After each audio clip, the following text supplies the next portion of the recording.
Assalamualaikum warahmatullahi wabarakatuh. Nama saya Adam Muhammad Haikal, mahasiswa Universitas Riyadul Ulum Madakwah Condong. Di sini saya akan menjelaskan beberapa konteks terkait usul fikih. Penjelasan pertama saya yaitu tentang stratifikasi epistemologi hukum syara.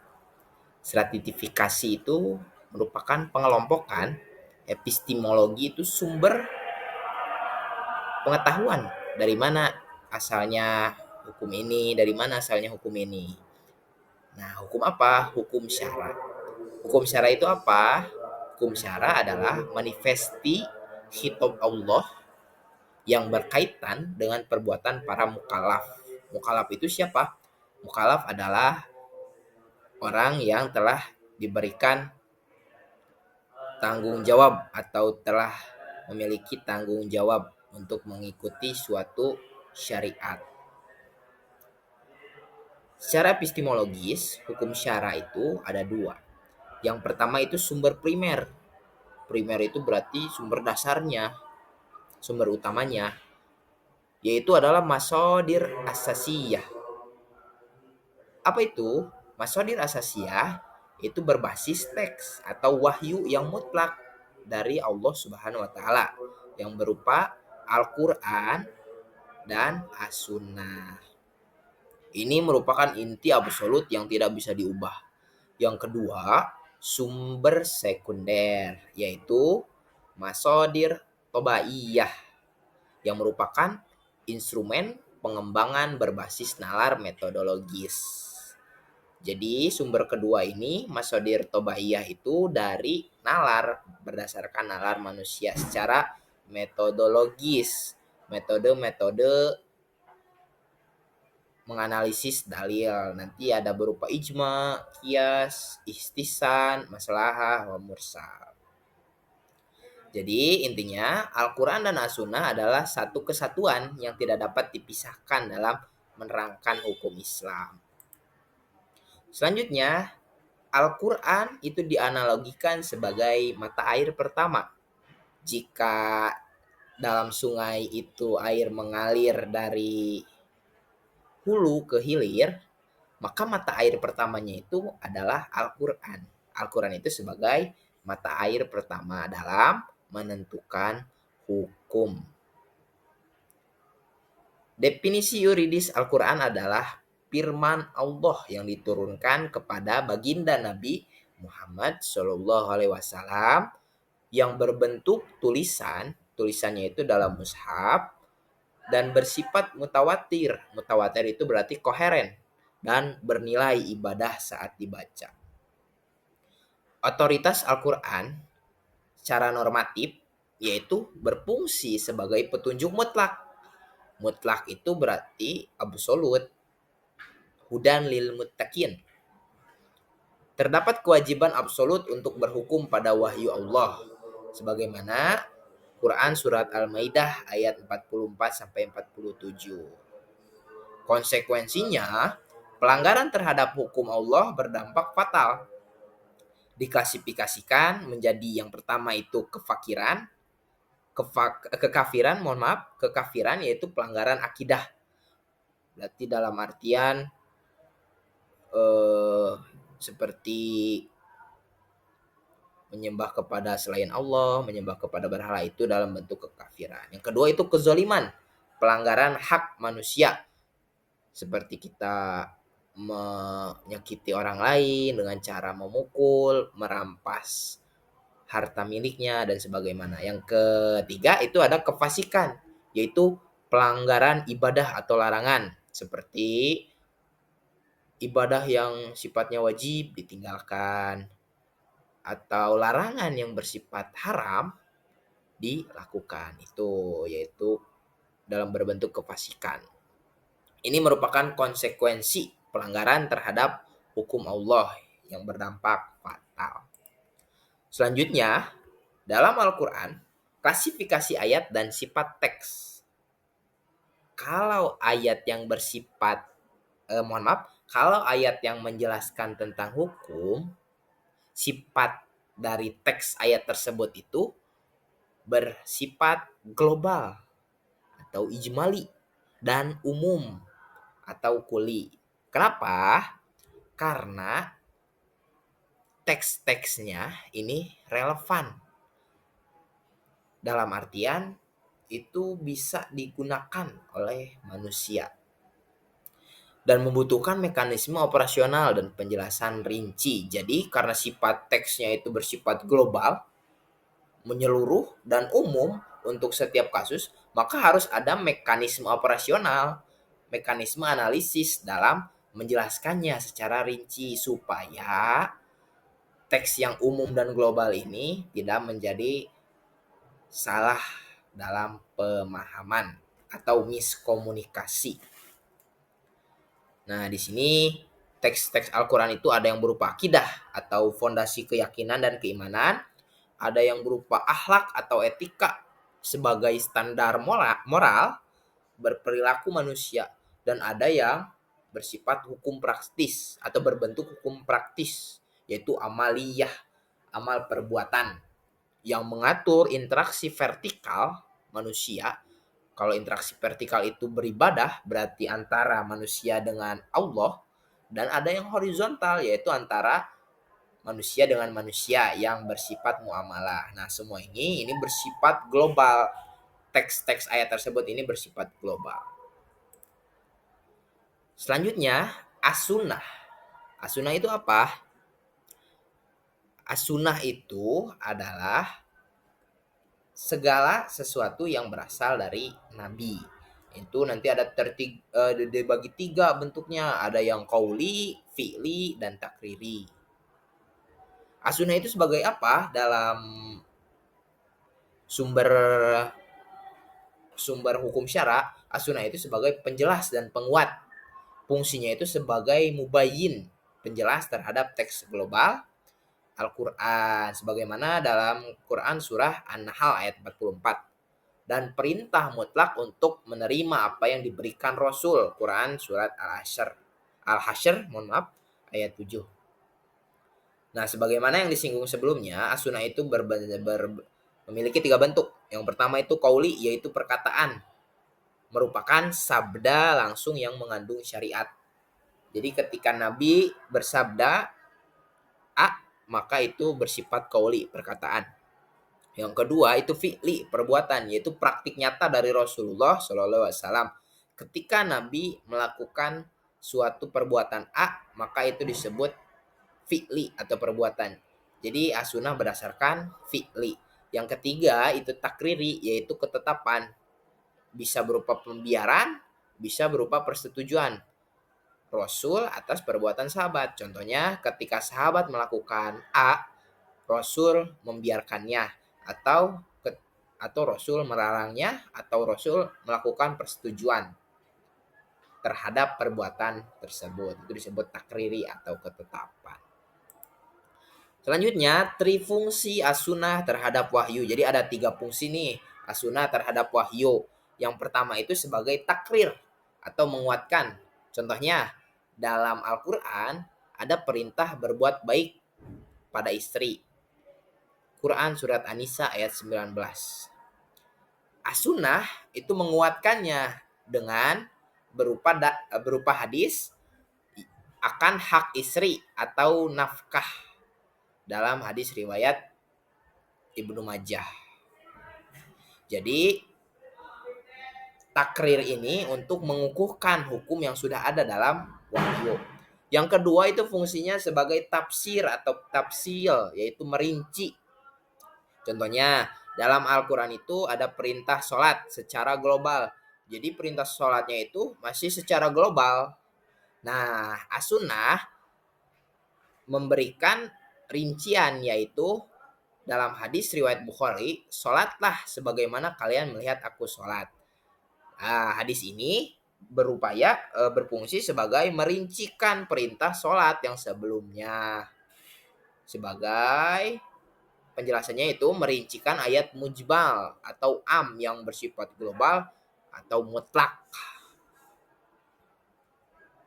Fungsi ketiga yaitu tasyri atau insya sebagai hukum baru. Dalam Al-Quran, contohnya nih, dalam Al-Quran tidak ada larangan eksplisit terkait menggunakan emas dan sutra bagi laki-laki. Tapi dalam As-Sunnah itu ada menetapkan keharaman, hukumnya haram menggunakan emas dan sutra bagi laki-laki. Hadis riwayat An-Nasa'i.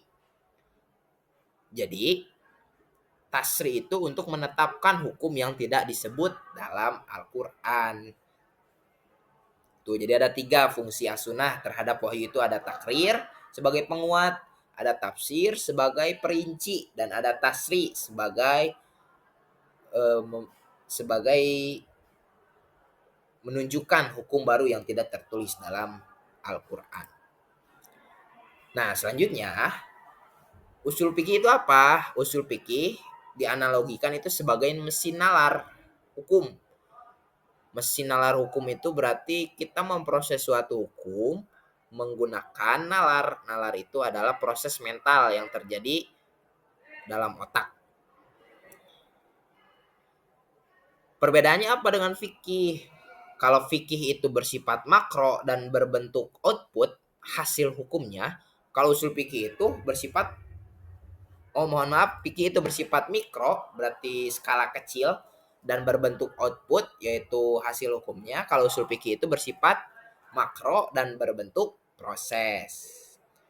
Bersifatnya makro berarti secara luas, secara umum dan berbentuk proses. Jadi usul fikih itu adalah proses menganalisis suatu hukum. Jadi orientasinya adalah usul fikih itu menghasilkan kaidah universal.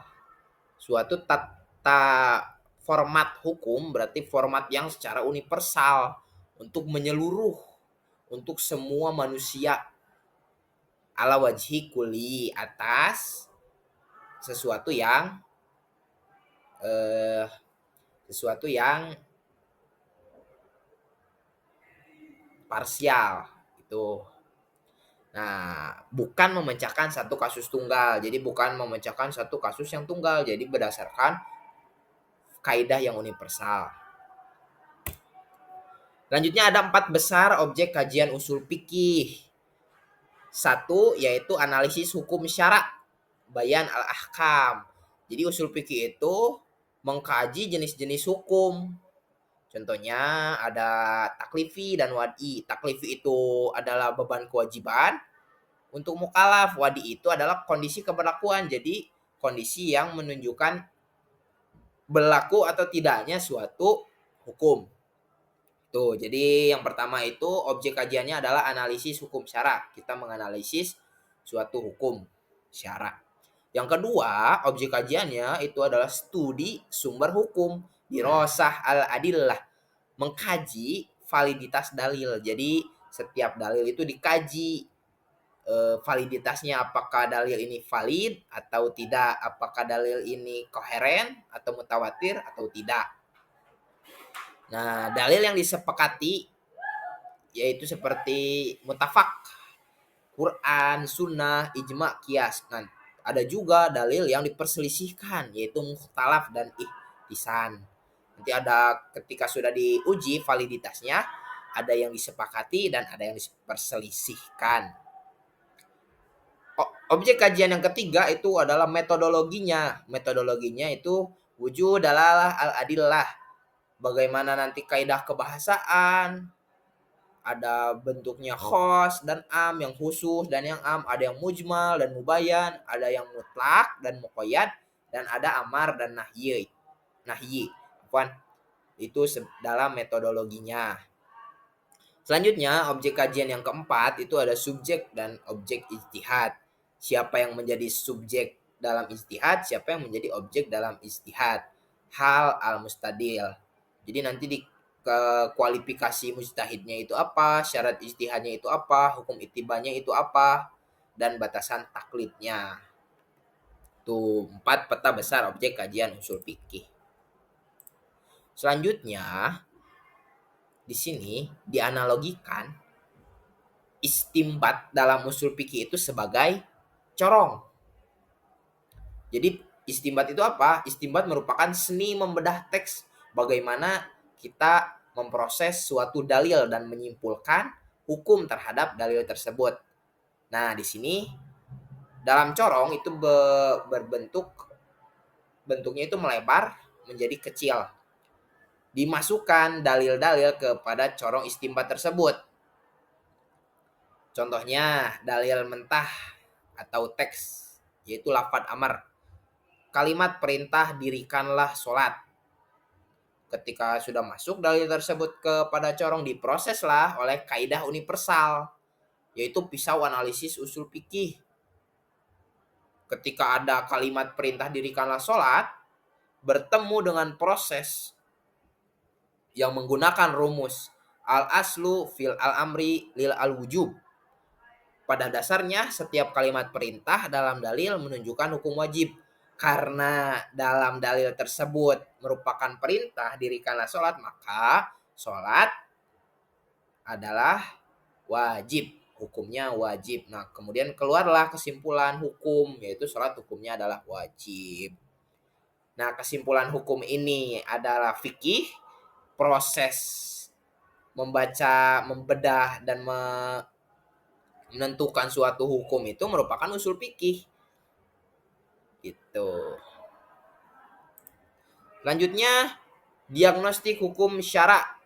Jadi, hukum syara itu terbagi menjadi dua. Ada taklifi dan wad'i. Taklifi merupakan hukum pembebanan.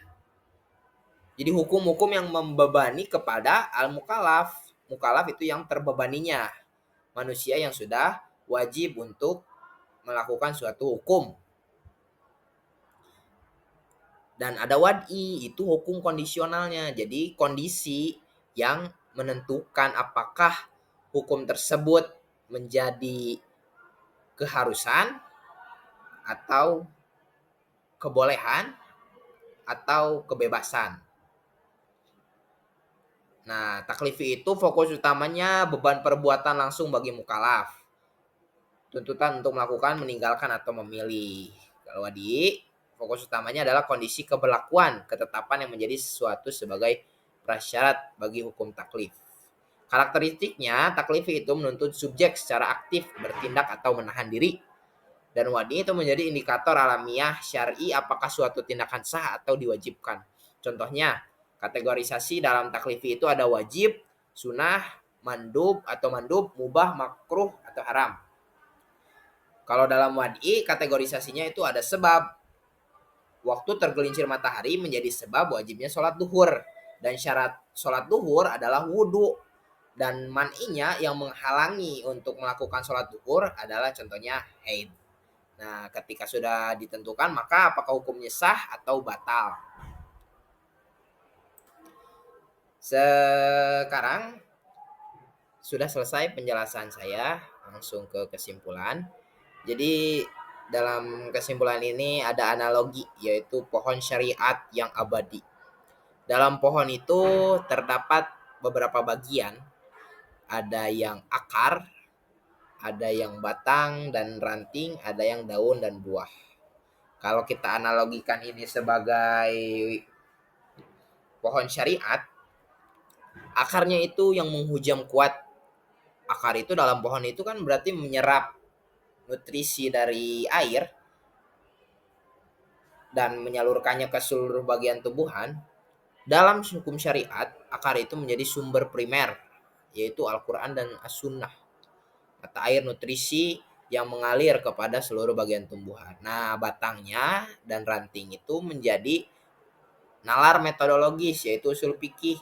Ketika sudah mendapatkan sumber nutrisi, disalurkan dan diproses oleh batang. Ketika sudah diproses, dia salurkan menghasilkan suatu daun dan buah, yaitu outputnya yang menjadi hukum fikih atau hukum praktis. Penutup, hukum Islam itu bukanlah dogma mati, melainkan cetak biru kehidupan yang terus tumbuh. Sekian dari saya. Assalamualaikum warahmatullahi wabarakatuh.